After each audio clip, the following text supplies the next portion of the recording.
Hi there, this is John. I'm making another guitar, surprisingly enough. Let's check this out. All I did was just get a piece of plywood and just cut out a shape here. Then I put a piece of wood. Here you cut that for the neck, of course, goes straight through. And what the idea is, we've got these cup-like shapes, and I've made some fiberglass cup-like shapes there. And what I'm going to do is we put that there. We attach this third cup, of course.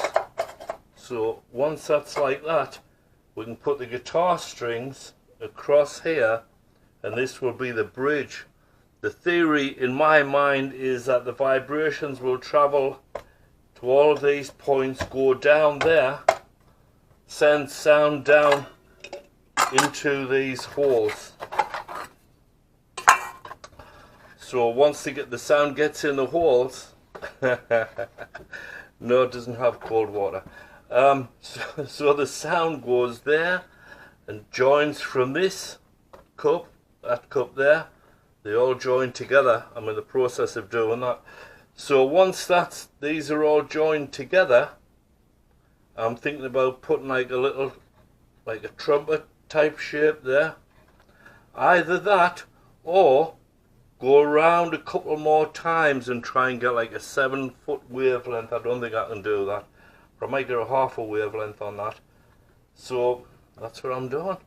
This is fun. I mean, I have to make all the connections. I thought I would do it with store-bought connectors, but no. And yeah, it's getting a little bit weight on it too. But it's an idea. We'll see if it works. So now we've got it all. Each cup is joined together, and it's gone around here.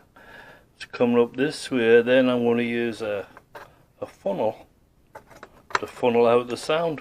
And I just soldered that joint there. So this is the final piece before we solder everything in position, because I've left a couple of joints unsoldered for mobility, so we can move these things around as necessary. But I'm really happy with the progress. Hopefully this is the last soldering joint, but we'll see. Anyhow, I put a piece of aluminum foil underneath there to stop the heat from the blowtorch flame burning the wood underneath. And so far it's worked. This is the final joint.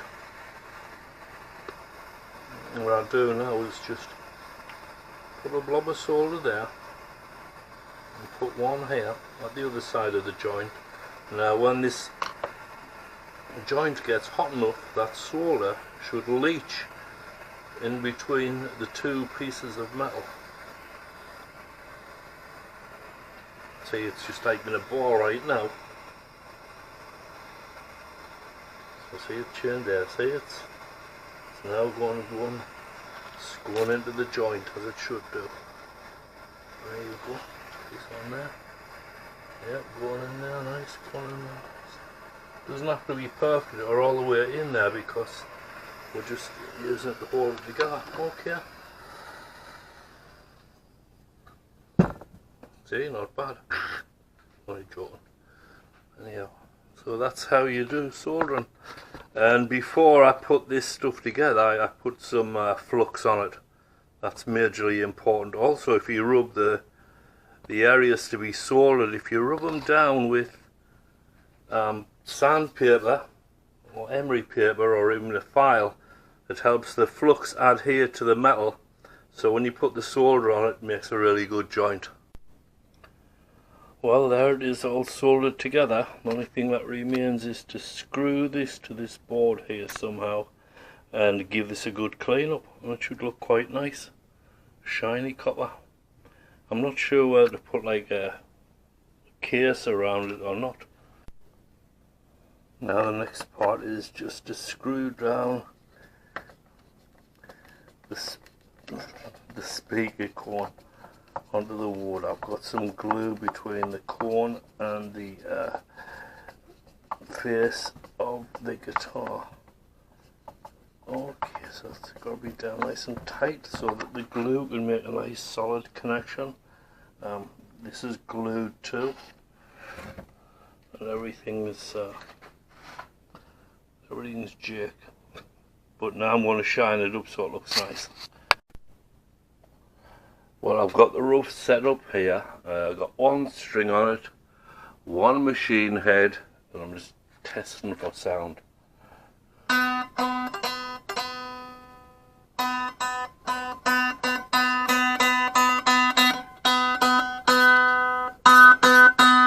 Yep, it's coming out of there for sure, which is where it's supposed to be coming out of.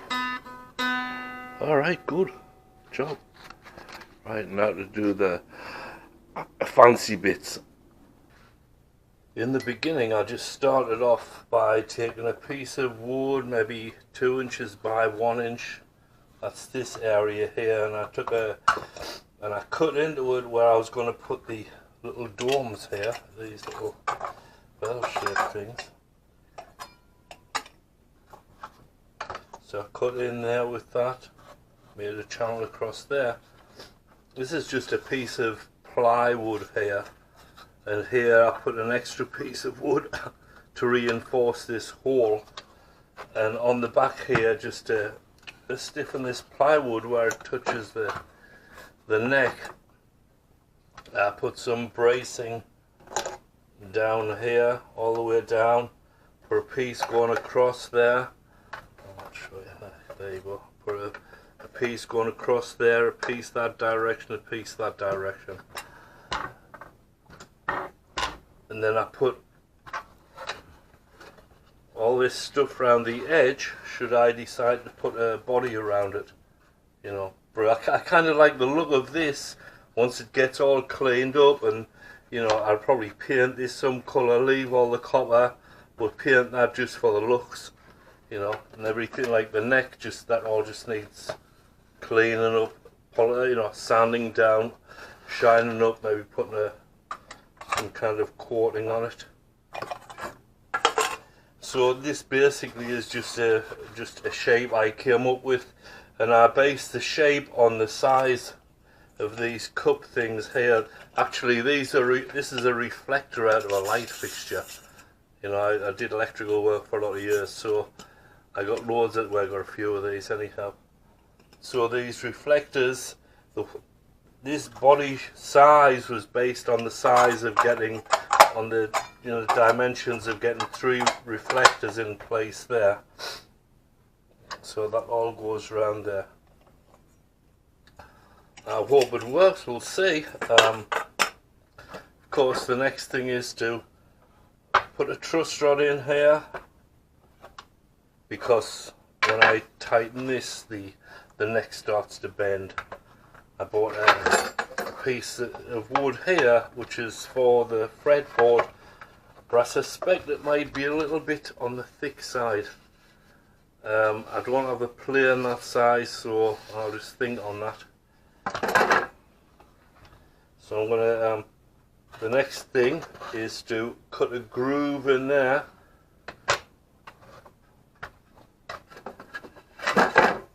So that this lines up with the surface of that, this neck here. So I'm going to cut that in there. I need to get a blade, some kind of circular saw blade or something, to saw it all out with.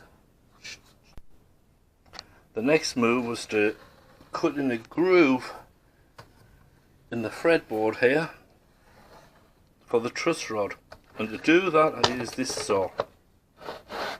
It's going like that, cut 2 long grooves all the way down on either side, and then I took a small chisel and then get so far down and take the truss rod, this piece of all thread that I'm going to use for the truss rod, and put that in. And I've got to find a way of tightening and loosening the truss rod, but first of all it has to be deep enough so whatever I put over this fretboard will just sit flat. At the moment obviously it's not deep enough because There, see, that's definitely not there. On this end it's not so bad. It moves slightly, but still not right. But here it's way out. It's way too high. So I just keep going on this, and it's a red hot day. And so I finally got this groove cut out here. Now this sits in there, just slightly proud of this top area here, because I've got a piece of wood here that has a little groove in it. So that'll give us enough space, I think. Put that on there. Put this on here like that, and then just file it down to the right size, and that's going to be locked in there. Nice. Now we've got the truss rod in here with the stay there. There's also a stay up there. Cut a slot in the end of the truss rod so I can adjust it. Stuck the fretboard on, just waiting for it to be the glue to dry. And then the next part would be to put this on here too, and that would, you know, give that the same finish. So I'll put that one on next. All going together quite well. And of course I spray painted these yellow just to make them look different, look better than the organ coloured ones, you know, internal organ colours of the fiberglass resin. So, yes, so anyhow, I'm doing this bit by bit. You can see all the moves I'm making, and of course it's going to take longer than one video. So next video will have this glued. When the glue's dried, what I'll do is come in here, we're going to sand this down, put the bridge on, get this together, clean all this up, continue cleaning it up. I've already made a bottom for it, and this is the side pieces, so we'll see how that goes. How did those side pieces come, you may ask? Well, I made a book here, set some plywood and just shaped the outside on it, and strung it and taped it and left it for a long time. I had to steam the wood, of course, and that turned out to be a great idea. Not really, because it covered the entire ceiling with all this brown crap. I've washed a lot of it off, but there's still lots of it up there. Note to self: don't steam something indoors without good ventilation. And the next burning question is, should this bridge touch the truss rod?